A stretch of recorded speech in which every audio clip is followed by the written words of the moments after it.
I'm from L.A. California A hot. Days got shade. Let me take you round the way. A lot of out-of-towners can't handle this city where you wear the wrong color and it can get tricky.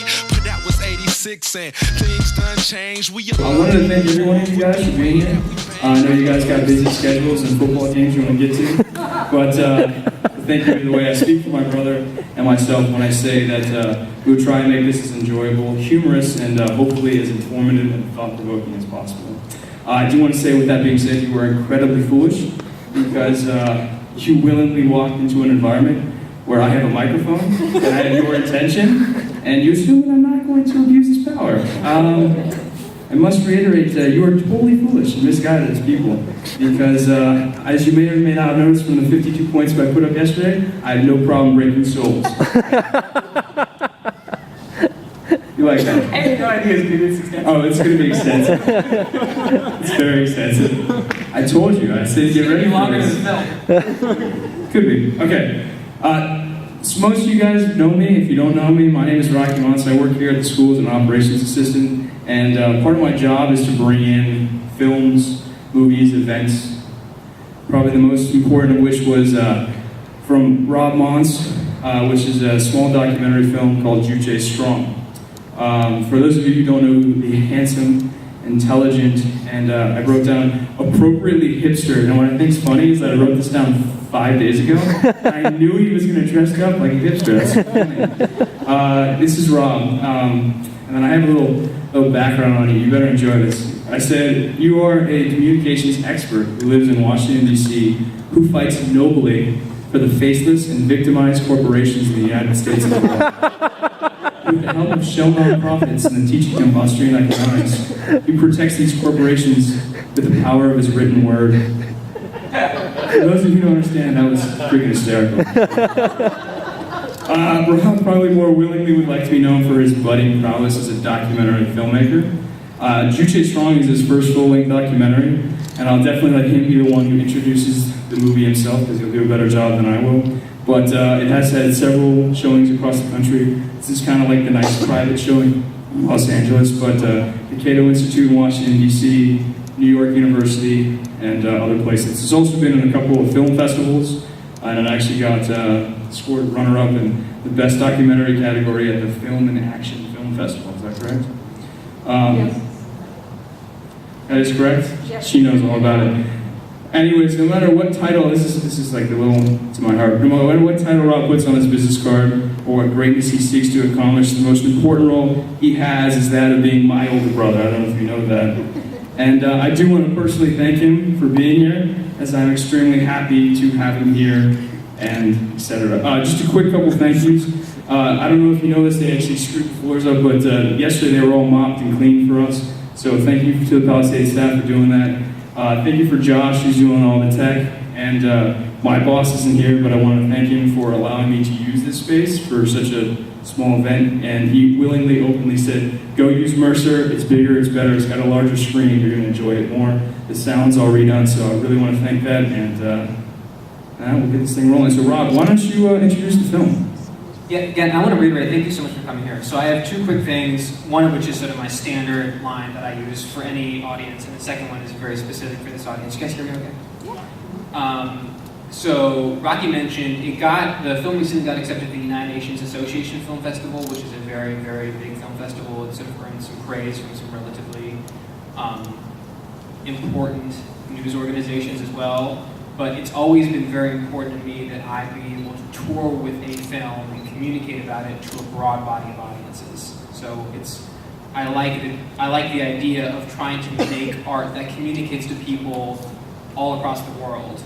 And the film premiered in DC. It's shown almost half a dozen times in Washington, DC, but that's a very particular demographic. It's a very particular population.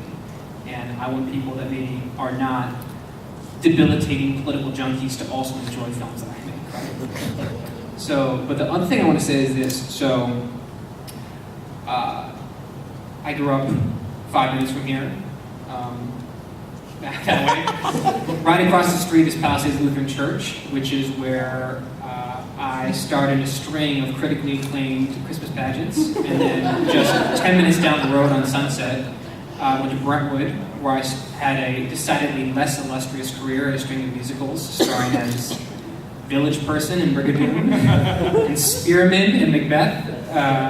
And then I went to school on the East Coast and then moved to Washington, D.C., and I've been there ever since.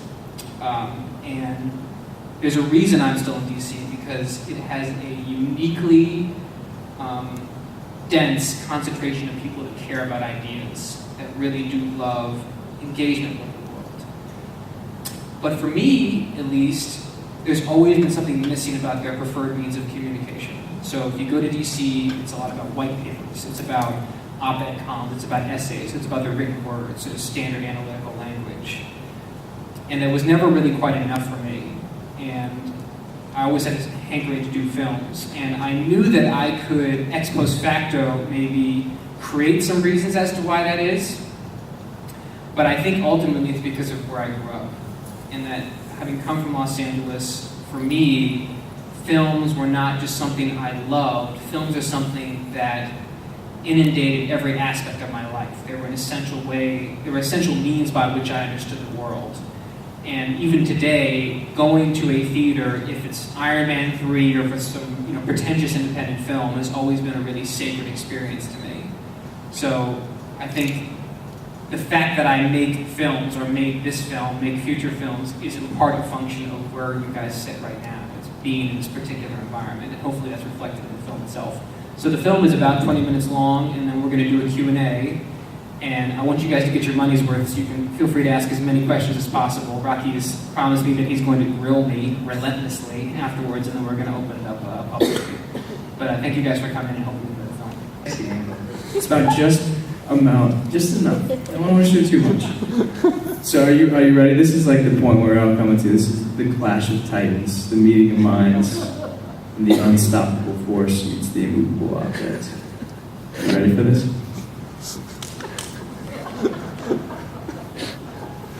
Quiet comes about the crowd. No, I do have a couple questions. Please be ready to answer some questions, or ask some questions. Answer some questions. Answer some questions. The thing I like about these types of things, and I think why you like DC type stuff, is that you can actually ask a question which is like twice as long as the actual answer, because you're just trying to like make it seem how smart you are. You have to just make your voice at the very end of it slightly tilt up, Yeah. and it makes it seem like a question. Exactly. So, first question. Are you ready? Okay, so, as a person who, don't laugh, as a person who has studied this sort of propaganda and this terrorism of people and et cetera, et cetera, et cetera, are you ready to apologize for the way you treated me as a child? I told you that you had to answer every question, okay? So no personal questions? You can't answer that one. I think that was willing submission when you were younger. Can't, why does mom love you more? Can't ask that one. Can't ask that one. Can't ask that one. Okay. No, actually, I do have some serious questions. I've seen the film a bunch of times, and I do like it. I actually have a copy on my computer, so every once in a while I'll see it. And so my questions are really not based upon the film, because I think I've sort of heard you ask those, so I hope they ask questions about the film itself. I sort of have more general questions, and one of the ones that I wanted to think about and sort of ask you was, when you were in North Korea, because you've been in Africa, you've been in places where it was kind of scary places, were you ever actually scared or frightened? Or was there any, because people always sort of make it seem like it's a scary place to go. I remember mom saying, I'm a little worried he's going to North Korea, so... I mean, did you ever feel like it was a kind of a scary place to be? No, so I guess I went there last summer for about 10 days, and there's kind of a standard operating procedure when you go, which is you land in the Pyongyang International Airport, which is not exactly an impressive display of aeronautic capabilities, and then you're immediately greeted by 2 government handlers who will follow you throughout the course of the rest of your trip. And there's sort of basically about 20 to 25 standard places they allow Western tourists to go, and for any average 10-day trip, you'll go to about a dozen of them. No, it's incredibly safe. Also, it's incredibly restricted as far as where you can go. The one thing that I like to make sure that I re-emphasize to people is that, given that the standard narrative about North Korea is about these kind of brain-dead, brainwashed automatons, going there reminds you of their profound and essential humanity. You'll go there, You'll get drunk with North Koreans, you'll have unguarded moments with North Koreans, and they are not just these wind-up toys that just sing praises to Kim Il-sung. They're shockingly like all of us when we have a bit too much vodka. They talk about jobs, they talk about love interests, they talk about marriages, they do the same things that all of us do. And those moments would not be so profoundly insightful if it were not for the fact that the standard media coverage of this country it tends to deny the essential humanity of the people that occupy the country. That North Korea is most often represented as a crazy and crumbling regime, and the people are either hopeless, endlessly suffering slaves, or they're the goose-stepping soldier automatons that you occasionally see in major news coverage. And going there, it's essential to remind yourself that they're much more like us than we tend to acknowledge. I mean, I've said, and this is instructive given people who are in the audience, there's two handlers. One of them was an elderly lady who didn't speak much English, but our kind of main alpha handler was a guy in his early 30s who had such a kindly and open disposition. He would have been like an excellent Presbyterian youth minister. Just like a really open, nice guy who just, given the opportunity, will repeat sort of the standard doctrines that have been provided for him. And I think it's important to remember that stuff because it's so much of who they are is just a function of sort of the randomness of birth. It's not because they're in any profound or biological way all that different from us.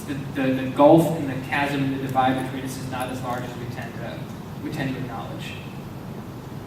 That was not an answer to your question, but I had to say what I had to say. Yeah, that's the way you kind of do. I ask a very broad question and you just decide how you want to answer. That's a standard media training in Washington, D.C., which is literally, you can ask me any question, I have 3 things to say. I will get to them regardless. As I said, I have been on this film for a long time. I am a producer. I don't know if you saw my name up there. For some reason, I didn't get the executive producer nod. I don't know why. It's all right. Don't worry about it. I'm not slighted at all. But I do know that there's been sort of different points of what this film was. And I know when you originally wanted to do it, and this is kind of hopefully a hard question because I actually don't even know if I've even asked you this in person, but when you originally made it, you wanted it to be about North Korea's involvement in the World Cup. And I always thought that was really, really cool. I was like, that's going to be a cool thing because I like sports and I'm like, I don't really know much about North Korea, but that sounds fun. And it came from there, and then it started to slowly fade as you sort of made the film, and at a certain point, you realize you're like, there's no connection.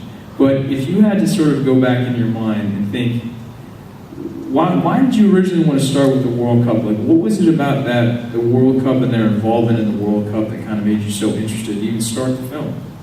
When I started working on this film, I literally had no experience in piecing together film.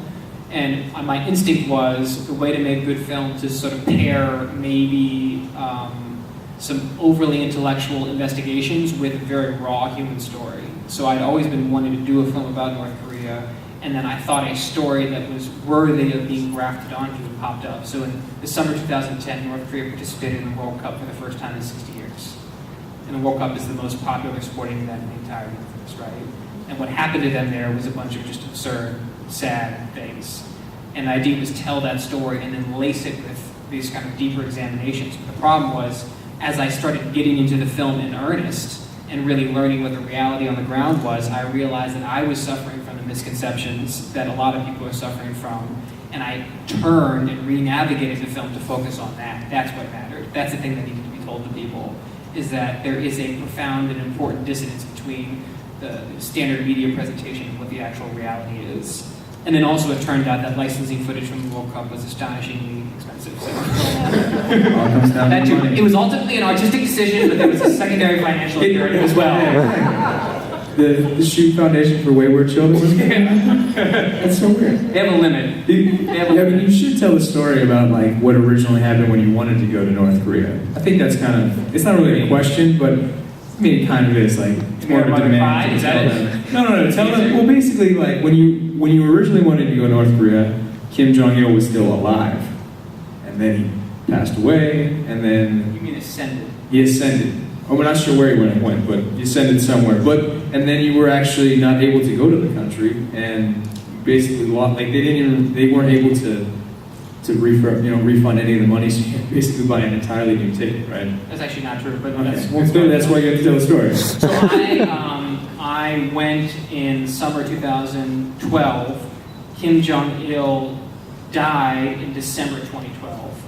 Sorry, December 2011. I was scheduled to go in April, which was going to be the 100th birthday celebration of Kim Il-sung, who is, he's been dead for about 20 years, and he is still the most popular guy in the entire country. Like, his essence still emanates through all political conversation in this country. Kim Il-sung invented Juche, he invented the unique North Korean character.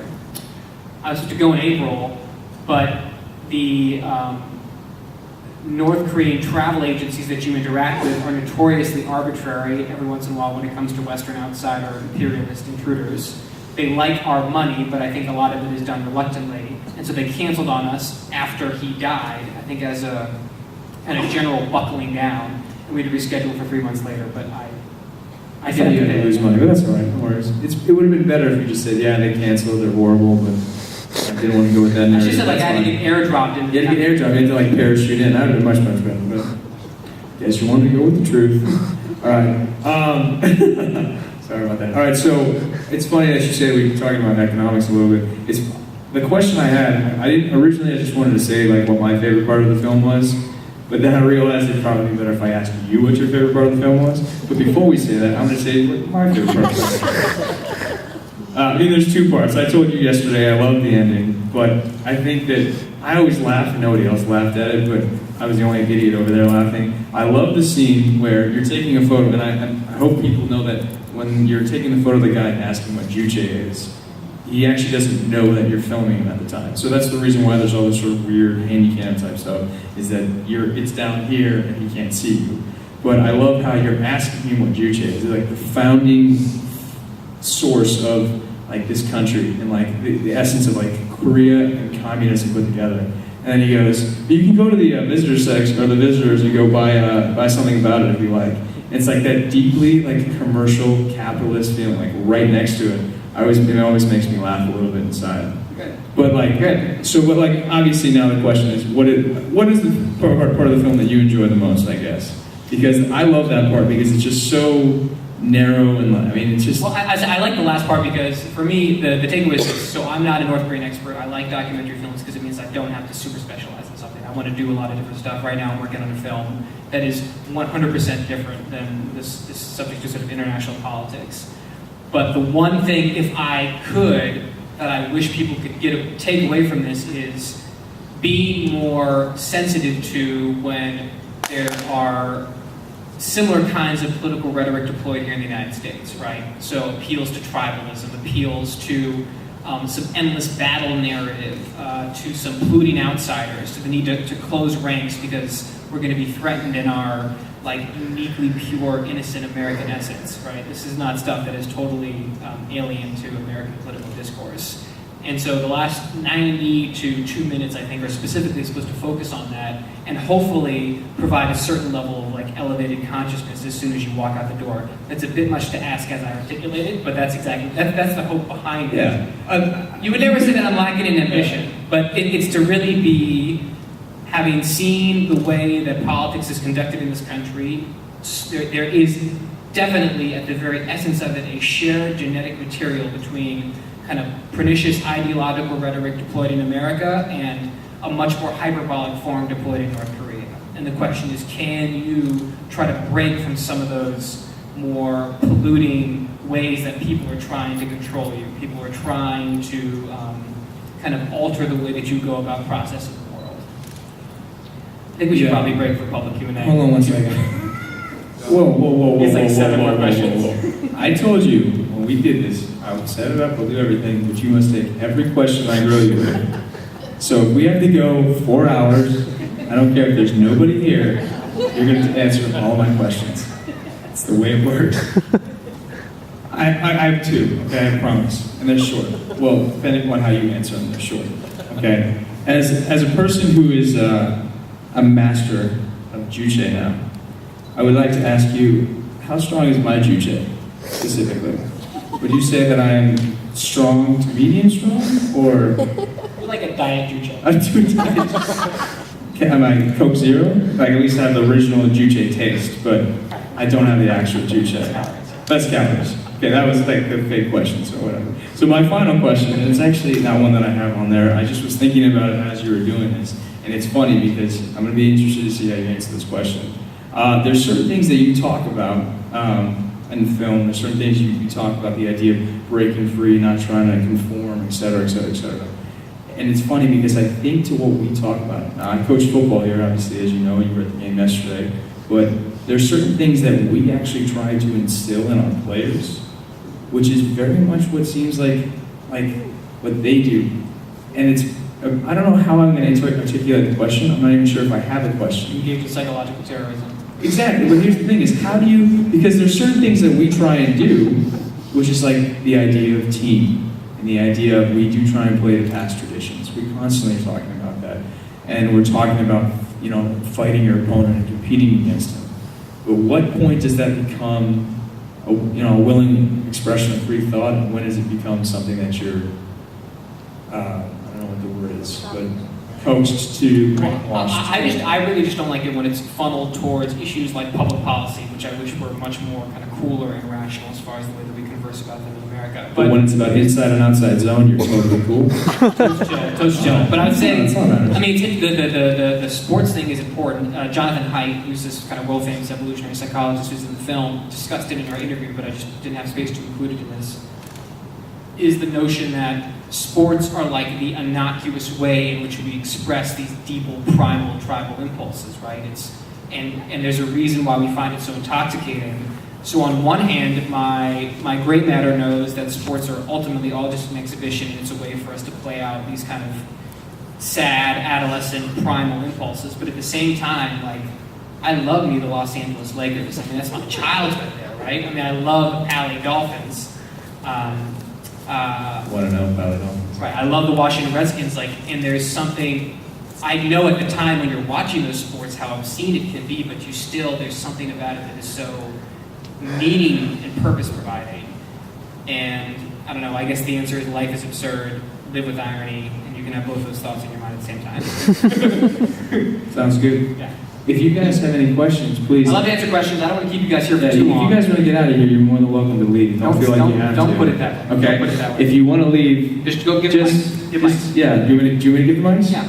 Do you want them? Okay. I like that. So now you like the mics, huh? Yeah. Okay. What's your name? What's your name? Location? This is the Shoot Foundation. I have two questions. One, I think you should tell the story of the North Korean defector, her story, that and how she happened to be there. Also, what percentage of this film did you take in North Korea, and what percentage did you do incognito, or that you were not supposed to film? Well, I'd say among the original footage, 90% of it is mine. I did not shoot the really arresting footage of the woman out in the fields starving to death. Of the stuff that I shot, I would say probably 60 to 65% of it was done knowingly, and then about 45% of it was done covertly. When you were in North Korea, you were not supposed to shoot civilians or military personnel, but the camera that actually Flavin is using is the one that I took there. North Koreans are not particularly sophisticated in their ability to appreciate modern camera technologies. So what I did is I just closed the viewer and kept the recorder on, and they literally don't know any better, and you can just keep it on and continue to shoot. So that's how I got some of the covert shots. Genius. Genius. The North Korean defector lives in Maryland. Her name is Mrs. Ma. She used to run a North Korean restaurant, the only known North Korean restaurant on the East Coast in Virginia. It went bankrupt, though, because North Korean food is terrible. Unsurprisingly, they do not have sophisticated palates. The food that you get there, the food you will get will have, it'll be a tiny little plate, and they'll bring out triple the volume in different spices because the food itself is so bland. Like, the standard North Korean plate is this thing of dry noodles, and it is completely flavorless and totally without charm. Her restaurant went bankrupt, and now she kind of makes money basically by charging people like me to interview her. She was working, she's actually relatively affluent, lived in Pyongyang, and was part of kind of the drug police there. She was actually on the dole for the government. But as she tells it, she would do a lot of runs into China for her enforcement activities, and eventually her superiors started worrying that she had been ideologically polluted. And so I guess one night she decided to flee, went through a series of incredibly harrowing events to finally get to South Korea, made it to South Korea, then like a standard North Korean defector, is the blunt object of an incredible amount of racism and prejudice committed by South Koreans against North Koreans, and finally fled to America.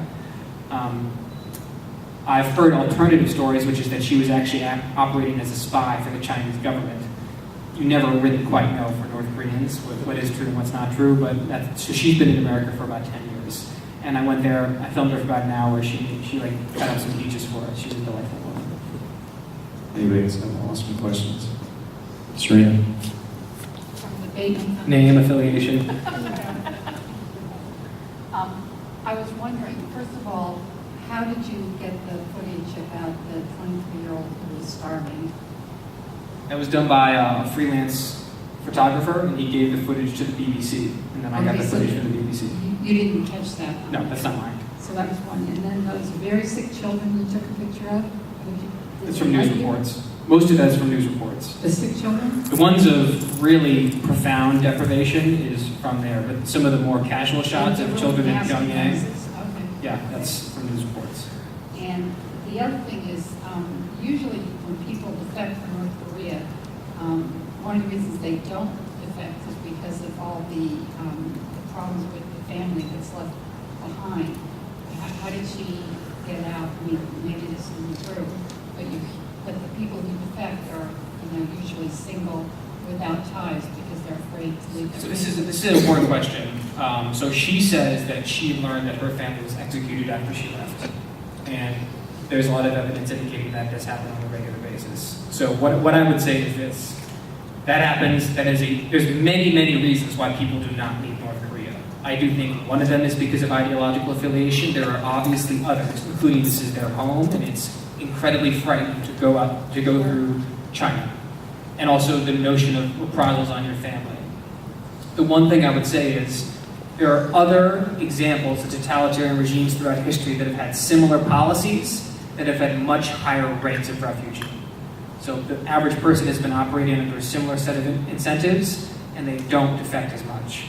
And I would further that as evidence that North Korea is particularly good at the propaganda part, that they've perfected the totalitarian psychological warfare. But it is definitely not the only reason why people leave. I mean, for one thing, they literally don't know where they're going when they cross the Yalu River in northern China, North Korea, and that itself is an incredibly scary prospect.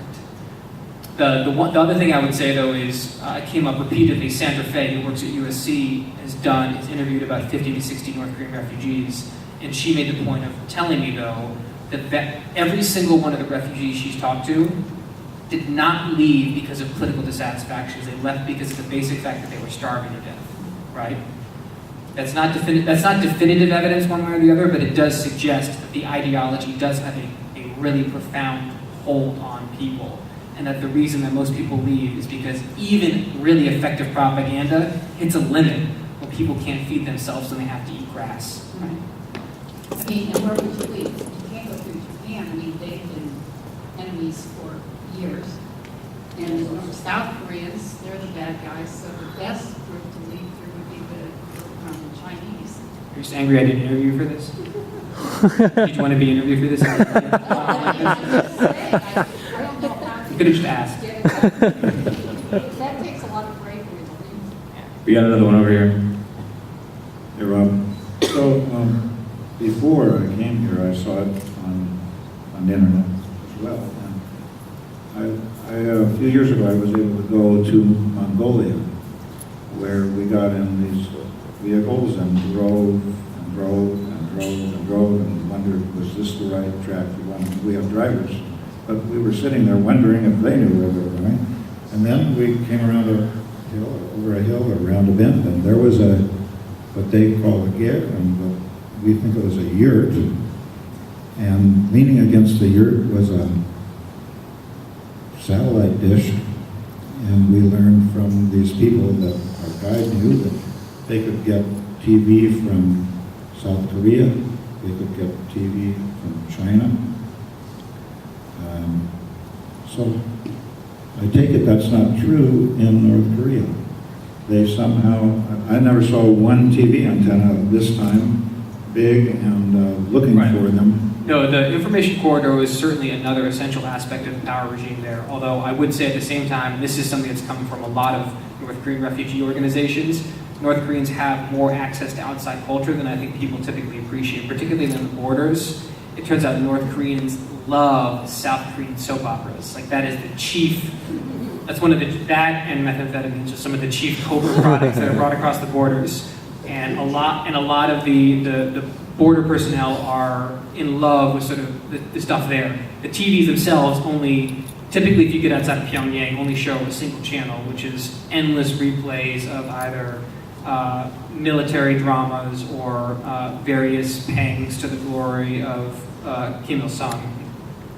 But I know that for my handler, who is not instructed for the North Korean people, because he's someone who regularly comes into contact with Westerners though, was deeply aware of a lot of American culture and politics, in part because part of the way that they instruct him in English is that they have him watch, think of the most famous American movies you can think of, but then eliminate any of them that might have political overtones, and those are the ones he's watched. So like Gone with the Wind, Titanic, Singing in the Rain. He knew all these films, and those are part of the way that he learns English. But he's unusually well informed because he's a handler. And he must be representative of a certain percentage of the country? I would say less than 5%. Yeah. Less than 5%. Any more? I'm happy to answer any more. I don't want to keep you guys here for too long, but I do want to make sure you get your money's worth. There's a couple here. I just want to thank you for the film. It was really interesting, and I just went to North Korea last month. Oh, cool. What tour company? Yeah, Pioneers. Yeah. And it was very interesting, and I just wanted to ask, did you have the idea to make the film, and then you went, or you were just interested, and once you went, it grabbed your attention to the point where you wanted to make the film? Going there was the last thing that I did as part of the project. I'd already known it before. I knew that there was a risk that I would go there, and it would turn out that I was wrong, and then I would have to be a failure. But going there only redoubled my commitment to the thesis. Yeah. Kirby. James, I know you have a question. Do you want the microphone? I need the microphone. Do one or two more. Sorry. Sorry, here we go. So how many people then have like a legal cable service or satellite TV service in North Korea? Like is that really common or? There's a TV police as well. No. There is one place that gives TV. The number of channels depends upon where you are. If you are in Pyongyang at one of the hotels there's like 4 or 5 channels. But the average person out in the hinterlands, which is the average North Korean, actually, it's probably unusual for the average North Korean to even have a television, has maybe 1 channel. No, because I was going to say, like, I know in Iran, like, a lot of people will have, like, basically rigged satellite service, so they have to, like, go and, like, hide it when the helicopters fly over. And that way they can see, like, non-Iranian TV. I was wondering if North Korea's like that, too. No, I think that North Korea is uniquely effective at keeping out outside information, although the people that have the most access to outside information are typically the high-level staffers of the regime, so high-level military personnel, and their rates of defection are very, very low. There's multiple reasons as to why that might be true, but I do think that one of them is that actually the people that find this particular combination of like Confucianism and like fear of the Western world and Korean nationalism are the people that help run that country. They're the ones who find it uniquely intoxicating. That's part of the reason they continue to sort of support this grand project, even when they know that the basic economics underlying the country are totally broken. Let's do one more. All right, Greg. Quick one. I'm Greg Walter, Finite Films. Who's this? We're good. You begin the documentary with an icon. What is it and why is it there? It's a North Korean production company. Hopefully that was clear. I didn't make that icon. You can go and buy lots and lots of DVDs because there's plenty of opportunities for North Koreans to sell you things. And the standard production company for all those DVDs is that organization. There is a gift shop at the Kim Il-sung. I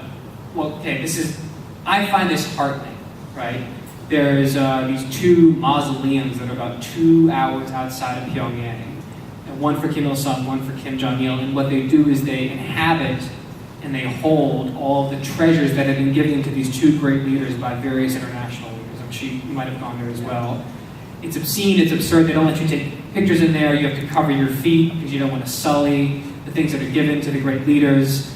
In there are like iPads that have been given to them by the Chinese, or like stuffed alligators that have been given to them by Robert Mugabe. I mean, it's often, most of the time it's obscene and absurd. But all of it is ultimately supposed to be testament to the grand pseudo-communist utopia that the North Koreans have been able to establish. And the very last thing you do, as if you were at a ride in Disneyland, is go through the gift shop, right? And at the gift shop you can buy various postcards and DVDs and whatnot, and that's the sort of standard in-house government-run production company. And it's included because I think that entire icon is absurd. Propaganda to go. All right, guys. Thank you very much.